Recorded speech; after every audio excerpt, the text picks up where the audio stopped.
Hi, everybody. This is Beth Ruske today with Tiara International. Joining me is my famous business partner, Dr. Alison Miller. Hi, everyone. I'm looking like I'm in a cave here, but this was the best room I could do this week. So thanks for being on the road and still finding a spot for the chat, Alison. That's awesome. We're recording this conversation. The topic is about anger and how anger comes to us, whether we're inviting it or not, and the impact that it has to our relationships and to our lives, to our leadership, and we want to talk about that. We want to talk about how it happens. We want to talk about the impact it has. And we also want to talk about, well, what can we do about that? Because anger is anger. So how do we actually, kind of keep ourselves, in the right spot that we want to be in? Right. So that's our topic for today. Any first thoughts off the top of your head, Alison? Well, I do. I think that if we could frame this conversation in a specific way, I think it'll be really helpful for people to get something meaningful out of it when it comes to thinking about how do you deal with the reality that human beings have this pattern of having this very intense emotion called anger. Anger is an incredible force. And you could really think about anger as if it almost has two sides to it that are right stuck together. And one side that we often don't acknowledge and we don't use anger for the higher good that it serves is we don't realize that good side of anger is the fact that anger gives us juice in life, right? It propels us forward. It activates us. And it does one of the most important things that anger does is it clarifies. It helps distinguish, I'm really angry about something. Okay, well, what am I angry about? What feels unjust, unfair, not right? What's going on with me? What's that about? That kind of clarity where you get to know yourself, and the anger is so forceful, it's sort of like, right? It clears things out in some way. That's a really beautiful force that our world wouldn't work without that. But it has a dark side. And the dark side is that when anger informs our words and our behavior, it does damage, right? It pollutes the world energetically. It influences the world in a way that takes us away from our humanity. That's what happens. And so when we talk about anger today, I think it'd be really helpful to consider that anger's not a bad thing. Now, it gets a really bad rap because it's so powerful that it tends to hijack us in terms of how we speak and act and be in the world, right? But if we can learn to connect with the power and the light side, the clarifying, the activating side of anger, and use that in the service of something, what do I stand for? How am I leading? What's my purpose? Use it in that way to clarify and have you take actions that could actually make a difference versus letting the anger have you say and do things that work against the vision that you have. So, right. So I think that's how I've been trying to really work with anger myself lately. And it's been an enormous relief that's released me from a lot of the shame that I have about how angry I can be.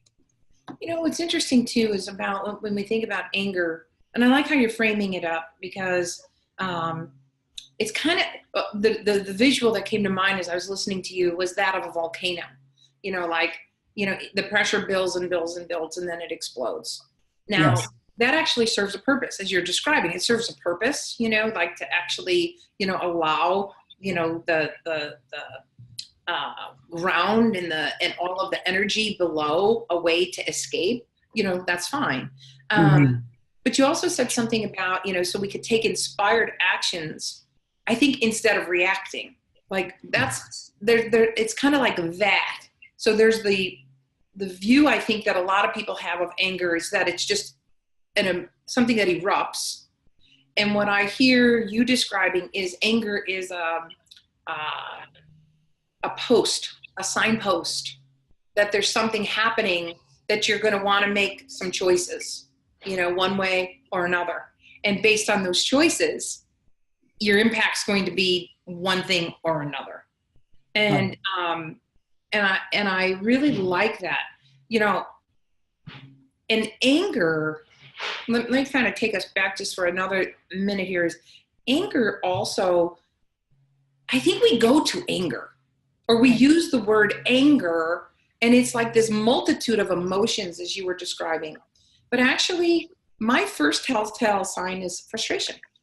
Like when I start to get frustrated, and there's a lot of reasons why I might get frustrated about something, but when I start to get frustrated, that's my first sign that I'm starting to like build. Yes. To call that anger is actually incorrect. And I think it does anger a disservice.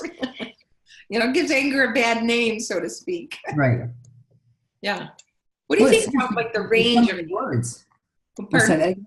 I was going to ask you, what do you think about the range, like to get to what anger actually is? See, our minds are right in the same place, because that's right where my mind is that if you think about it, we have so many different words that we use that are sort of in the neighborhood of anger, like rage, fury, outrage. There's even words like disgust that imply a certain kind of anger, irritation, frustration, annoyance, nuisance, all kinds of words that are somewhere in the realm of, we can have like a fly flying around us. Are we angry? No, but there's that some sort of like a irritation. Yeah. And in many ways, what it is, whatever it is in that range, it's all just a form of resistance to what is. Right? There's just always a resistance to what is. So Beth and I actually had a lot of technical problems getting on this call. And when we finally got to the place where we were in the same, virtual space over Zoom, we could see each other and hear each other. Well, Beth was doing all the technical aspects of getting on this call, and we were on a speakerphone with each other on our cell phones so we could hear each other. And I watched her spend about 20 minutes or so working through one problem after the other. And I was amazed that there was no cursing, no expression of frustration. And at one point she was watching a tutorial, and I was just amazed at how I knew that was not your automatic programming. I knew that you are consciously choosing a way of being, and it was actually kind of lovely. It made the whole experience sort of like funny instead of irritating, right? But that's a great example of where, you took the energy of you really wanted to get on this call and you wanted to make this happen, and you let the vitality of the anger carry you forward, but you didn't let whatever was building in your body, because I'm sure there was something there, right? You didn't allow that to alter how you spoke to me or what you said or how you operated. So how did you do that? I think, I think there's two things. One is, I'd like to say that happens all the time, but I like, as you said, that might not be my default. My default is definitely a flip of the switch, flame on pretty fast. Right. And this wasn't. And so thanks for acknowledging that. How I did that, I think, is really one, I am very present right now to when you allow yourself to get hijacked, you lose creativity. Right. When I allow myself to get hijacked, and when I allow the anger to go disproportionately, really. I mean, there's times to be angry for sure, but to lose our cool over, something that we're trying to share, to be angry over, I mean, how ironic to be angry over the fact that we can't talk about anger would be hilarious, and I think I kind of got the irony of that. But it also, I'm very, very aware of that.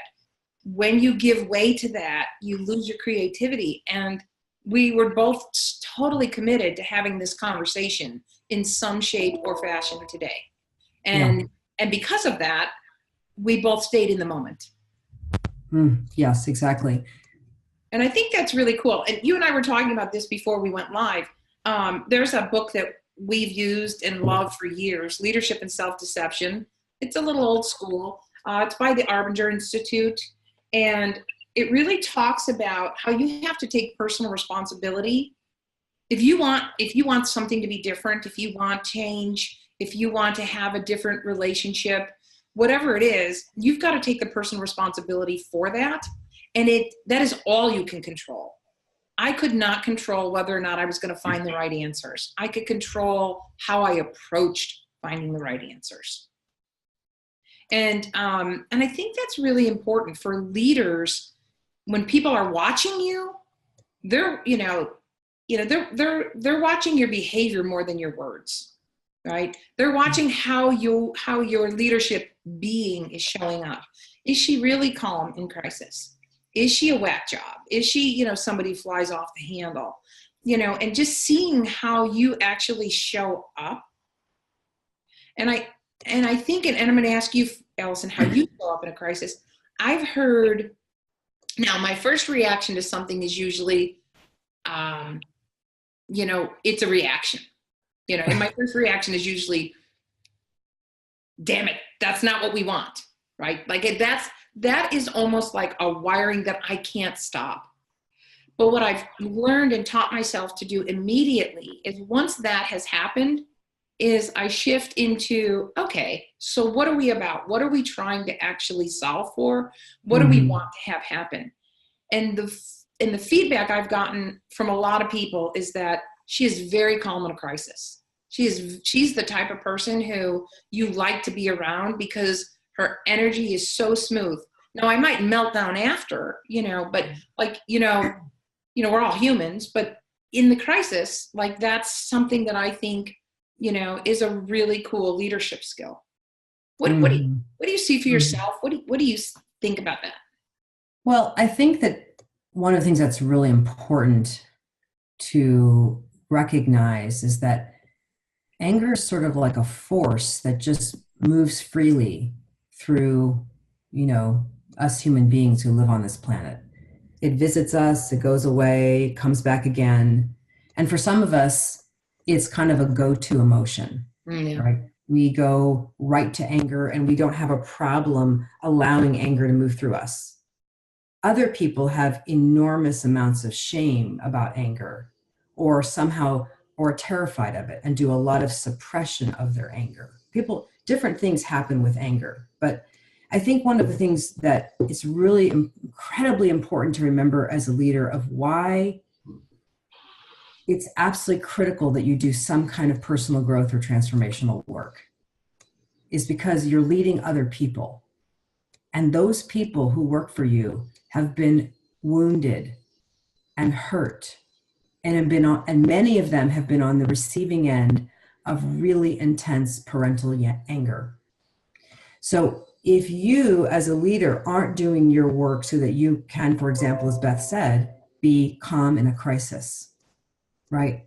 If you're not in a place where you can manage crises and challenges and difficulties with employees with some kind of grace, with some place of being centered and calm and grounded and clear, if your anger is hijacking you and taking over, not only are you losing trust, polluting the space that you work in and doing all kinds of damage, and not probably moving things towards where they need to go, but you're actually touching into many of the people who work for you's traumas. And so what you've now just done is you've taken a highly reactive situation and you've activated some of the people even more. So you've increased, it's like you put a flame on reactivity, because it starts from you. When they say a fish rots from the head, right? It's true. And this is one of the ways, is that cascades out. And so now you might be feeling better and all calm and centered and think everything's fine. Meanwhile, you've got a bunch of people out there tripped and triggered, and you can't get your best out of them. They're not even open for business, even if you are leading from a better place. Yeah. So I think this is if anyone who's listening to this feels like, wow, anger really can grab a hold of me. I know it's easy to go into shame about that, but that's just that's just where you are today in your particular stage of development. And I don't care how long you've been there. I know Beth and I and the rest of our leadership team believes, if you're committed to wanting to alter your relationship to anger, to how anger activates you and what happens to you when anger visits you, you can absolutely impact that. If you hold the intention and you're willing to show up and do some work, that can change for you, and you can pass a different legacy than the one that was given to you, I think that's really important for people to hear, is like, recognize where you are and what your relationship is with anger. As I said, I'm somebody that actually does experience anger first, before I get to that state. And I've worked on that for a long time. And, I probably am going to be saying that in another 20 years. It's just, I do think there is something to wiring, but it doesn't mean that I can't try to change it. And it doesn't mean that I don't want to try to change it. And that by putting my desire to have a trusting relationship with people I work with my family, with my intimate relationships, if I let anger get in the way of my outcomes, I am absolutely eroding the trust of the relationships. And that's on me. And I have to take that responsibility. And that is not at all what I want. So it comes back down to a phrase that we use a lot is, do I want to be right? Or do I want to have the relationship? And I don't want to be right. I want to have the relationship. Yes. And so working and doing the things that I can do.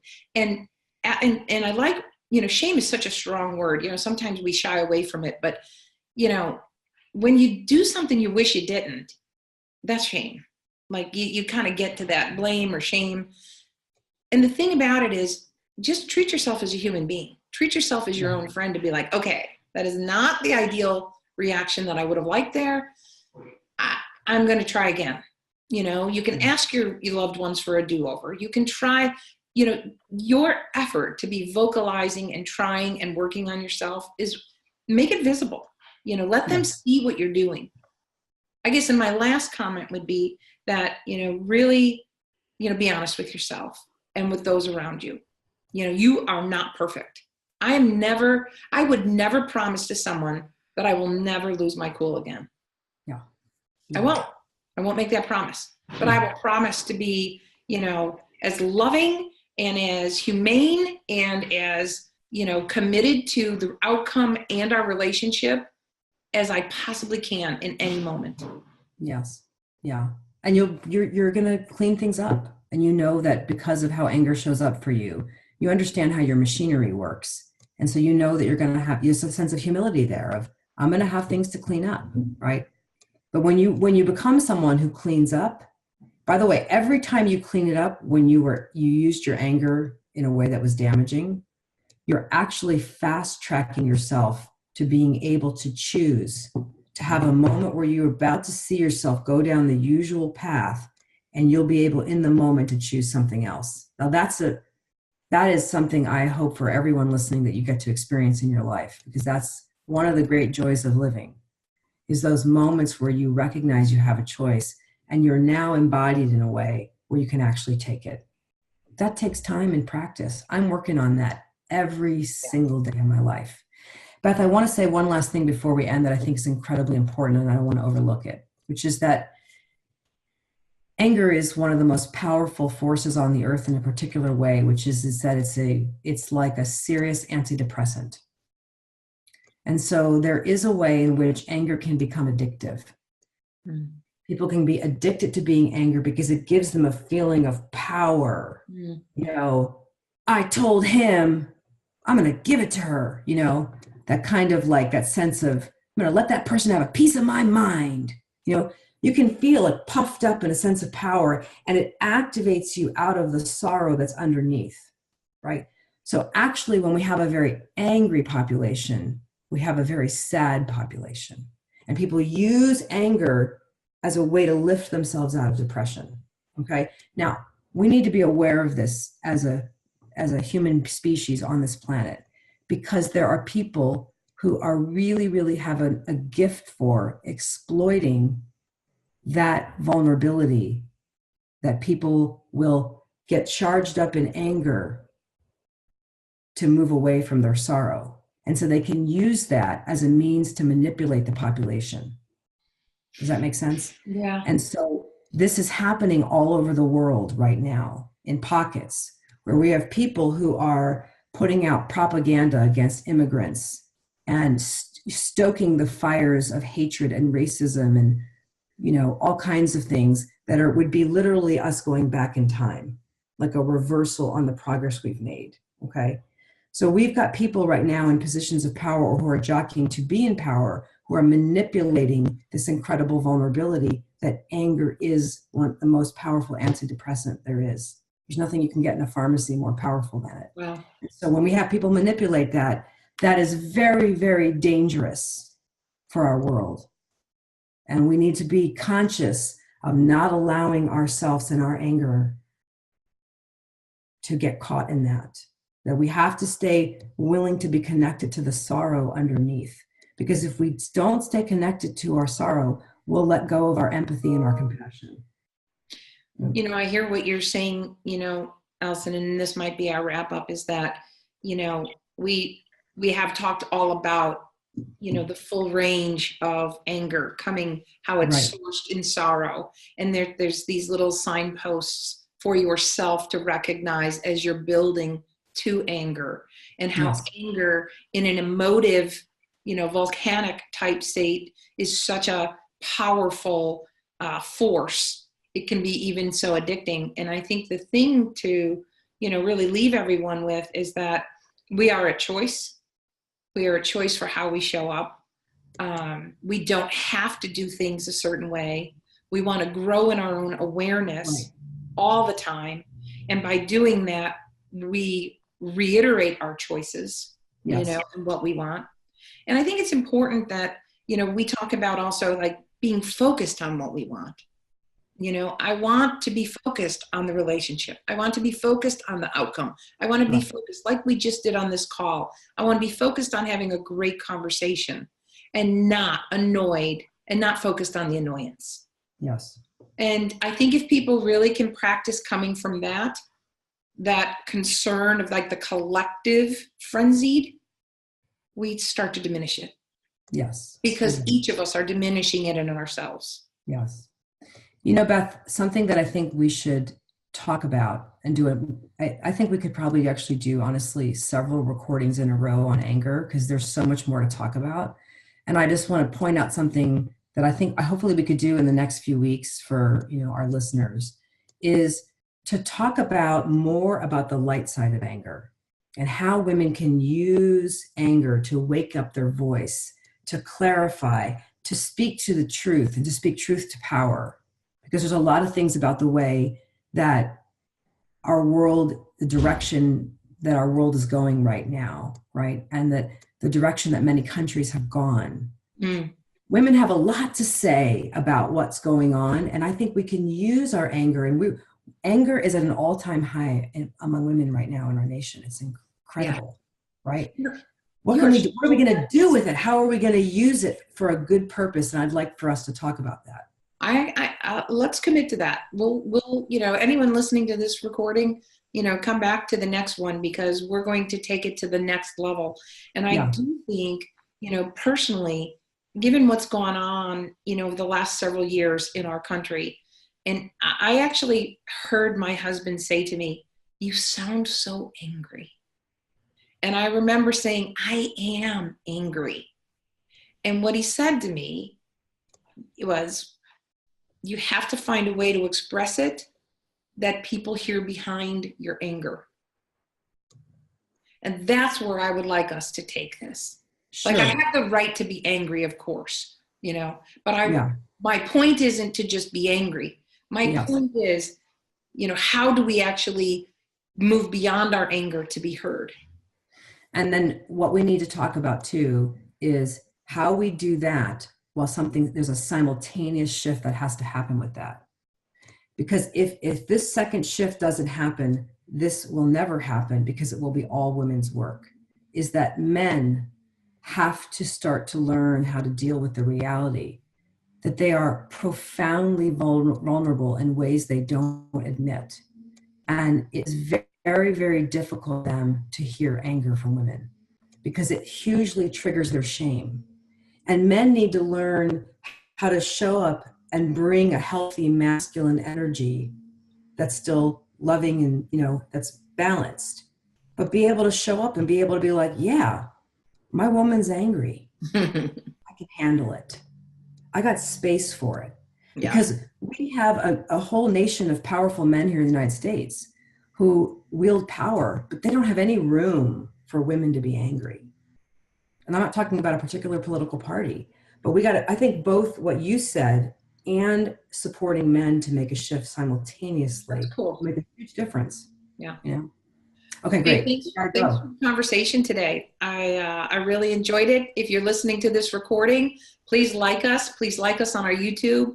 Please join us on Facebook. Our website is tiara-leadership.com. And we talk like this every Friday with whether it's one of us, two of us, or a dozen of us leaders, on the line. So join us again, and we hope you'll tune in to another, conversation, and especially this one as we carry it forward. Yeah, great. Thanks, Beth. Thanks, everybody. Take care.